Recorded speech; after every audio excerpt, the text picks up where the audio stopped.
Guys, are you ready for the truth of the first month of motherhood?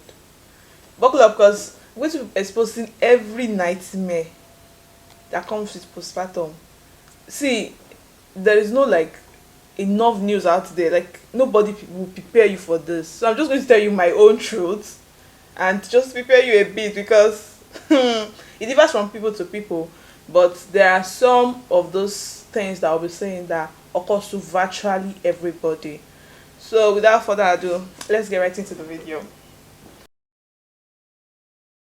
It's gonna be alright. Hi guys, welcome back to my YouTube channel. Like you can see from the title, we'll be talking about the ugly truths about the first month of motherhood. Jokes apart, truth be told, motherhood is a very sweet journey. Yes, it's a very sweet experience because you see your baby, you're happy and everything. But there are some ugly things that comes alongside. It has to be balanced. Where there's good, there has to be a little bit of bad. So I'm going to be saying the ugly truth that I experienced from my own point of view. It might be like everybody's body is different and it might be different for you, but I'm saying from my own experience. And I'm like, I spoke to a lot of mothers, a few mothers, because I don't know much.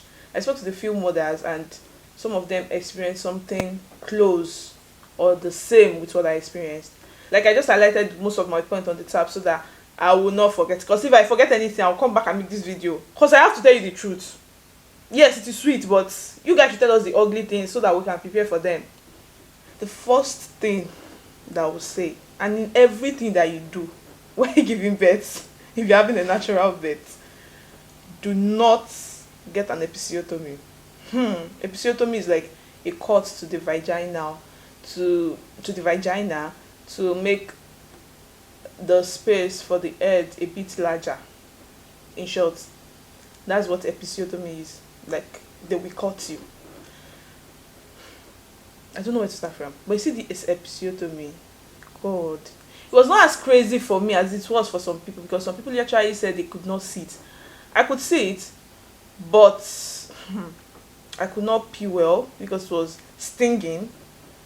I could not do a lot of things, and 5 weeks later it's still painful. Like I'm making this video exactly 5 weeks after I got this episiotomy and the pain is still there. Like it has not healed up completely. It's not like a surface cut, it's a deep cut, so it has not healed up completely. You see episiotomy, when they say abel that's virtually what happened to me. 5 weeks later I beg your teach. So in everything you do, don't get an episiotomy. I beg, I beg you, don't get an episiotomy. It's crazy as fuck. Next one is sore nipples. Gosh. I don't know where to start from. You see this one? When I was in the hospital, like the first day I gave birth, I gave birth on Friday.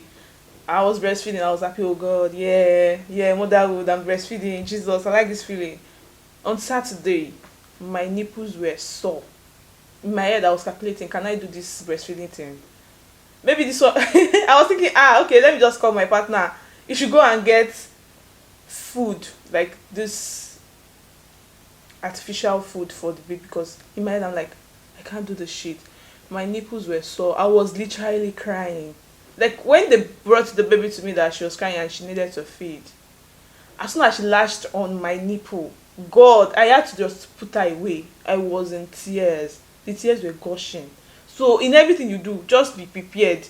You cannot avoid it. I didn't even have a broken nipple, but I had a sore nipple. So just imagine people that had the broken nipple alongside it being sore. The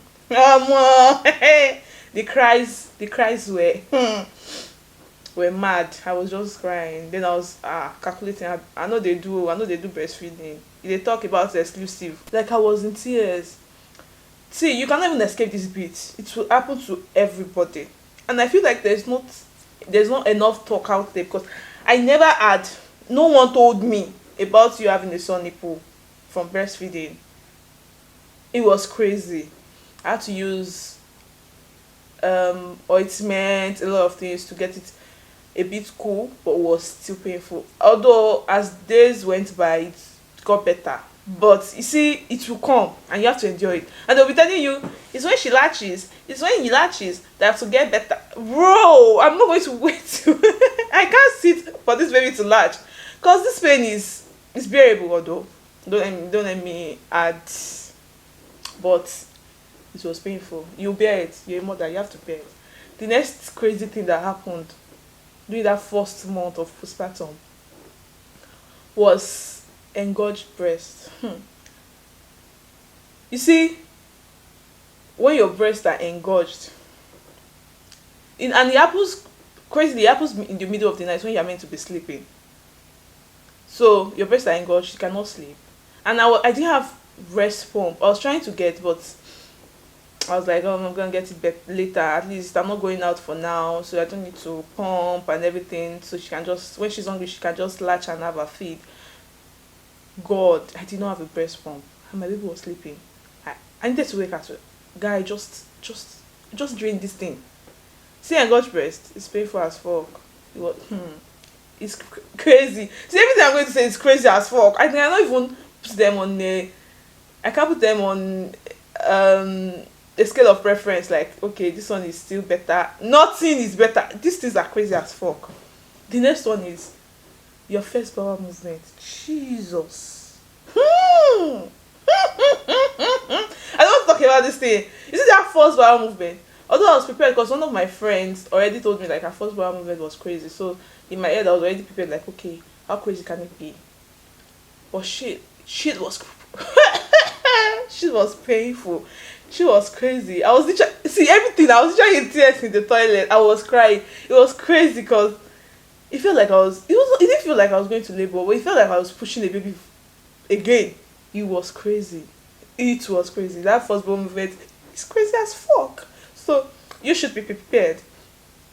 Then there's this sleepless night. I think everybody knows about this. Like the baby won't be sleeping because it's not used to the environment. Then that's, you're not used to the cycle of waking in the morning and sleeping at night. So when the baby wants to sleep, he sleeps. When he or she sleeps, not it, sorry.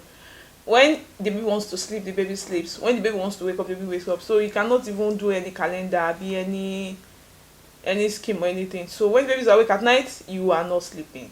You are not, you cannot, why will you sleep? You will not sleep, oh. I'm not even trying to create fear or anything, but I'm just trying to tell you the truth. Because I feel like there's no much, they are not emphasizing. The way the people just say it's like, you will not sleep, the people will not sleep at night. But shit is crazy because during the day, I'm busy, I'm trying to sort things for the baby, I'm trying to sort things for myself. Then at night, the baby's not sleeping. I need to sleep. I'm not that tukpa, I'm not a candle. So the baby needs to sleep so that I can sleep. And you cannot, even if you sleep, your mind will not be at rest because you'll be peeping at the baby like, why is the baby not crying? Because you're expecting the baby to cry. So you'll be peeping at the baby like, guy, cry. Guy, eat. Guy, do this thing. Guy. Ah, God, crazy. So like, just prepare for the sleepless night. Then another thing that happened was this baby blues. Baby blues in short, you go just dey cry because you don't even know why you're crying. You just go dey cry. I can remember like 2 days after I got home from the hospital, my baby was crying and I was crying. And my partner was looking at me like, guy, why you dey cry? But just prepare for baby blues. It gets better when you have someone around you, when you have people around you to make you feel better about yourself. And to help you walk through the process, baby blues, like you will scale through that. It will not get you into having depression, anxiety and stuff. If you have someone you can talk to and someone that makes you feel better, you will get better by God's grace. Because I got better, I was able to like call my parents, talk to my partner and everything, and my partner was there for me, so it got better. But you will break down, you go cry, because I don't know why, but I did. Then there's the fear of doing the right thing. Because it's my first, I don't think this will be applicable to people that have had children or a child before. But for people like me that are first time mom, there's always the fear of, am I doing the right thing? Am I doing the right thing? Like the fear is constant. You will be, even when people are telling you are doing the right thing, when the people that are putting you through, maybe your nurse or your midwife, when they leave, you still ask yourself like, am I doing the right thing? I just want this baby to be okay. I just want to be the perfect mom. Then you keep asking yourself, am I doing the right thing? But then, I feel like you know what's best for your child. So just be be, you have to reassure yourself, like, okay, God putting me through, me trying to do my best, I think I'm doing the right thing. Then this one is crazy and I hate it so much. Everybody will come with their opinion. Eh, don't carry the baby too much, you're going to spoil the baby. Don't do this one. Ah, God, you guys should just keep the fuck, keep the, just shut up. Just don't tell me things. I know, I'm not spoiling the baby. I cannot be looking at my baby. She's crying. For crying out loud, she's crying. I have to pacify her. Don't tell me when I'm holding her too much. Yes, let me spoil her. She's yet to be spoiled. Let me spoil her. So people come with their own opinions. Do this thing, don't do that thing. Just ignore. Do what you feel is best for you and what is best for your baby. Then this is the craziest thing. I have this anxiety of when will I snap back? Like, when will I have my shape? When will I have, just calm down. Things will work out in their own time. My like when my friends call, that's first thing they're asking, how is your stomach now? How is this thing now? How is your stomach now? How do you feel now? God. I'm like, guys, stop pushing this thing on me. I'm trying not to think about it. And you're asking me every day when you call. Just calm down. Like when I asked my midwives, they said 6 months because your body was virtually preparing for a baby for 9 months. So you cannot just snap back in 2 weeks. Just calm down. It will come, but it's a process. Calm down. Yeah. Then this is why I put it last. I don't think it happens to everybody, but it happened to me. My diastema, oh pussy, it's made way. Because when I say diastema, I'm talking about the space in the middle of my teeth.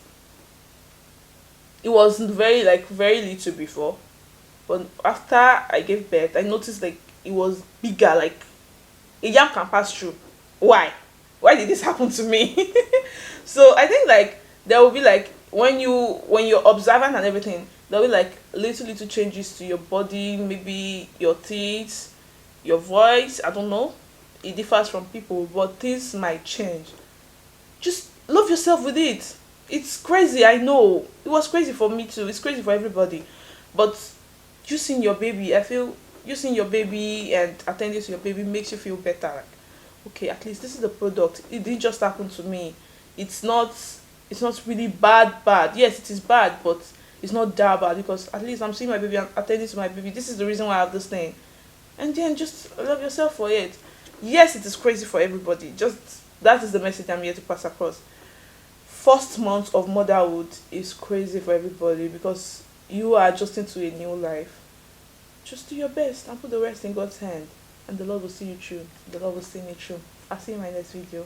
Kisses. I love you guys. Bye.